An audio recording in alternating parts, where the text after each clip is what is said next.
Corona खत्म होते ही CAA नाफिज होगा, अमित शाह। आजम खान की जमानत पर फैसला महफूज। हदबंदी कमीशन की रिपोर्ट फाइल, जम्मू को 6 और कश्मीर को फकत एक असेंबली सीट मिली।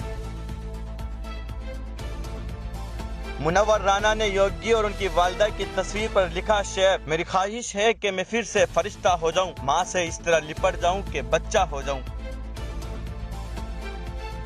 अमेरिका ईरान से जौहरी मुआहदे पर मुज़ाकरात के लिए तैयार। शाहीन बाग में नाजायज तजावुजात के खिलाफ कार्रवाई पर अवामी रद्द-ए-अमल। कोलकाता के पार्क सर्कस ग्राउंड में नौजवान का कत्ल।